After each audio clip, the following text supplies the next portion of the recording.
A very good afternoon, everyone. So, today we are here to discuss a topic from the KGS magazine, October version of it. Today we will be talking about a very important constitutional amendment bill which has been introduced in the parliament, and the current status of the bill is that the bill has been referred to the parliamentary committee, a joint parliamentary committee. So, what exactly is the bill regarding?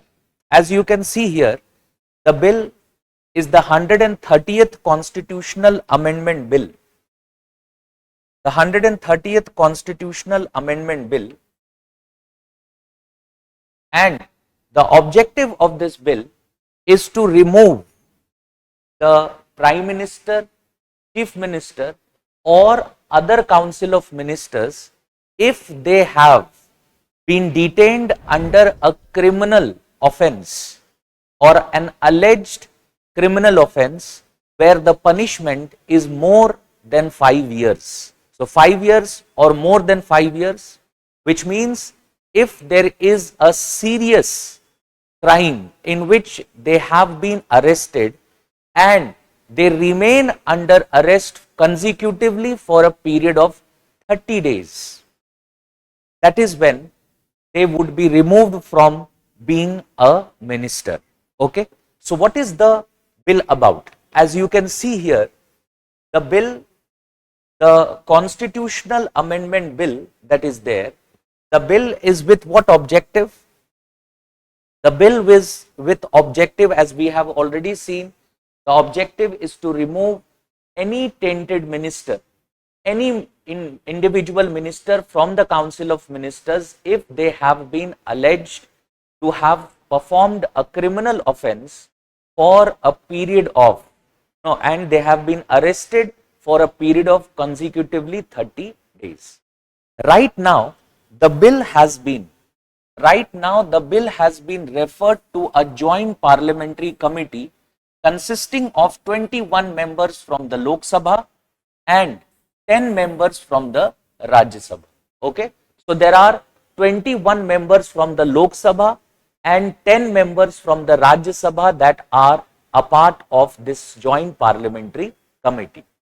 So, as we know that the parliamentary committees that are there, they are responsible for suggesting any amendments. If they want, they could suggest amendments to the bill, and if the council of ministers agree to that amendment, they would make those changes in the bill.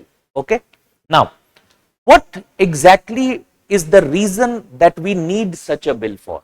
So, looking at it from a polity and governance point of view, from the mains perspective, if we are asked a question, why do we need such a bill? Because the bill has been, as you all know, there has been a lot of criticisms of the bill as well. But first, let us try and understand what could be the reason that this bill has been introduced for. So, first of all, there is a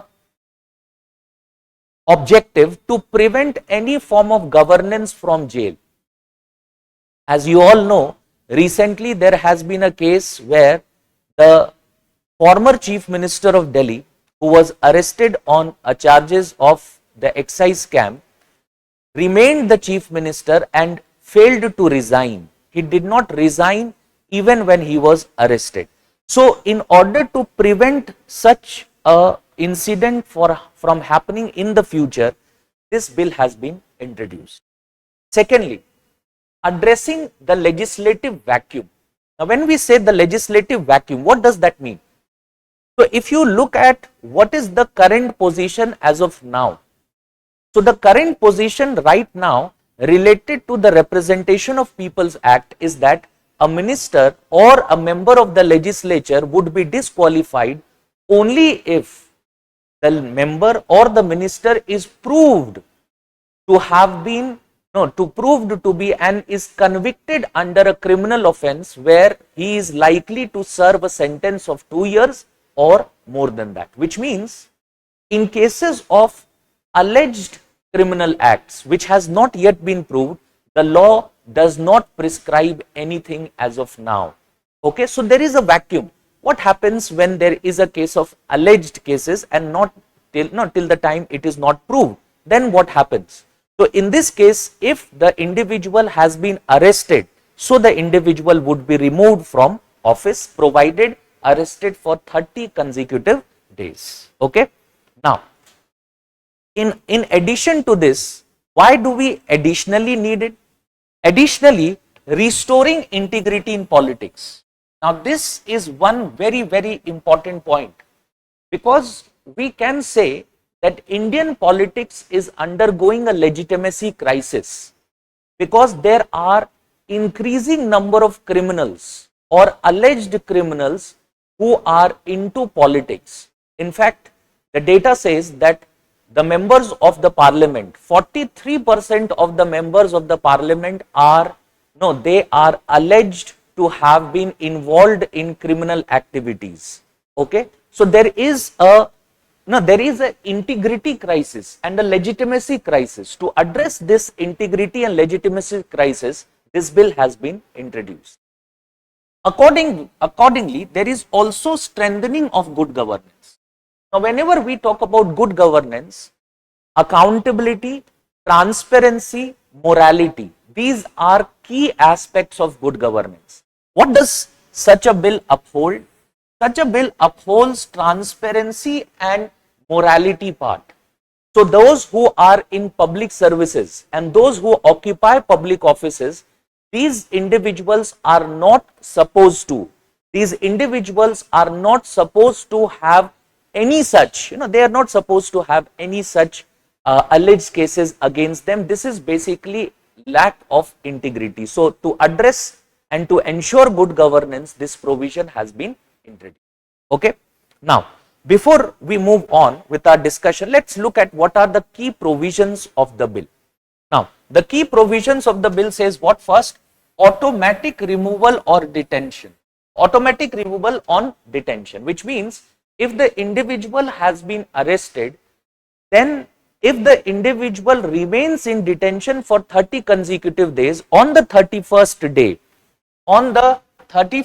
day, they will automatically cease to hold office. Okay, they would automatically cease to hold office. However, only if they are detained under a criminal charge where the punishment is 5 years or more than that. So if the punishment for which they are detained is less than 5 years, then they would not be removed. They would not be removed from office only when the punishment is 5 years or more than that. Okay. Secondly, the removal process. As we know that if we look at Article 75 of the Indian Constitution, Article 75 of the Indian Constitution, as well as when it comes to the states, so you would find that it says that the president and the governor can remove an individual minister from office. Okay, that is the individual responsibility principle. So, and they can be removed from office how? The president would be advised by the prime minister, the governor would be advised by the chief minister. So if they are removed from office on the advice of the president or the chief minister, on the advice of the prime minister or the chief minister, it is fine. But if they are not removed on that advice, then they would automatically cease to hold office on the 31st day. Okay, on the 31st day, they would automatically cease to hold office. Clear? Now, in addition to this, the constitutional amendment also provides for the reappointment clause, which means once they are released, once they have been released from detention, now they can be reappointed. So the provision does not further disqualify an individual from again occupying such an office. No, if they are released, they can easily be reappointed to that very position. Okay. Now, this constitutional amendment will do what? It will make changes under Article 75, under Article 164, as well as Article 239 AA, which relates to the Union Council of Ministers, the State Council of Ministers, and the Union Territory of Delhi. Okay, this is basically what the provision says. Now, coming ahead, now let's analyze the bill. Now, first we will look at the significance of the bill, and once we have seen the significance of the bill, we will also look at what could be the potential misuse of it. Okay, so significance could include, first, it will act as what? It will act as a check on criminalization of politics, as we have already seen 43%, and out of that you would find that 29% of the the members, the representatives that are there, they face serious criminal charges. So in that case, if they are appointed as ministers and they are they remain in custody, to a certain extent it would act as a deterrence for criminalization. Secondly, it also acts as a deterrence against abuse of power, because when such an individual is in office, maybe they could influence the investigation, maybe they could abuse the power that they have. So in that context, this becomes it upholds one of the key concepts of what? Rule of law. It ensures that there is no arbitrary powers that is given to any individual under the constitution. Third, it upholds constitutional morality. Now, constitutional morality is something which is very important, though it is not something which is enforceable, but it is very important, and people in public office should enforce constitutional morality. You would find that these things do happen in countries like Japan. Even when the prime minister is alleged of corruption, there have been cases prime ministers resigning from office just on the allegation of corruption, but that does not happen in India. So in this case, this provision will also do that. Thirdly or fourthly, strengthening of rule of law and public trust. One very important factor is, as I have already said, I am repeating it, legitimacy crisis. People view politicians not generally as representatives, they view that these individuals are generally involved in corruption. So in accordance to this, this provision would help there as well. Okay. Now, coming to concerns and challenges. What are the concerns and challenges here? The concerns and challenges include, first, of political misuse.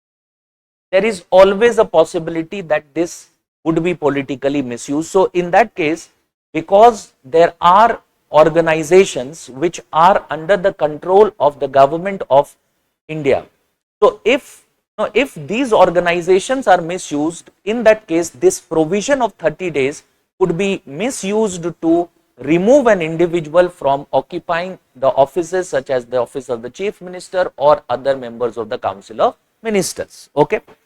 Conflict with jurisprudence. Why? Conflict with judicial precedents, because if you look at the Lily Thomas case in 2013, so Lily Thomas versus the Union of India case 2013, in this case the Supreme Court said that a member would be disqualified only when they are proved or convicted by the court, but in this case they are being removed even without conviction. Okay, so there is a problem there as well. Thirdly, it would further add to the burden of the already overstretched judiciary. Okay, so this would do what? This would result into number of additional litigations. When an individual, an individual who is a minister is being removed, so it would add to the number of litigation in front of the judiciary. And fourthly, democratic and governance concern. Now, if suppose there is a sitting chief minister or a prime minister or an important council of ministers being removed because of this, there may be there may be political instability that results out of it. So there is some democratic as well as governance related concerns with it as well. Okay. Now, so this is basically the issue that is there. In addition to this, the magazine also includes, for additional information, some specific cases which you can refer to, which is related to criminalization and legislature. Like if you see the B.R. Kapoor versus the state of Tamil Nadu case, in this case the Supreme Court said that a person disqualified from being a legislator due to conviction cannot be appointed as the chief minister. Okay. Similarly, Manoj Narula versus the Union of India 2014 case, it did what? That Supreme Court held that it is not legally barred to appoint a minister with criminal charges, but states that constitutional morality expects that the Prime Minister, Chief Minister, while selecting the Council of Ministers. What does that mean? That they are not barred from being appointed, but the Supreme Court says that the constitutional morality says that the Prime Minister should take into consideration whether an individual has any serious criminal charges labeled against him or not. Okay. Then comes Public Interest Foundation versus the Union of India. While declining to disqualify candidate facing criminal charges from contesting elections, the Supreme Court directed that political parties must publicly explain why such persons were chosen.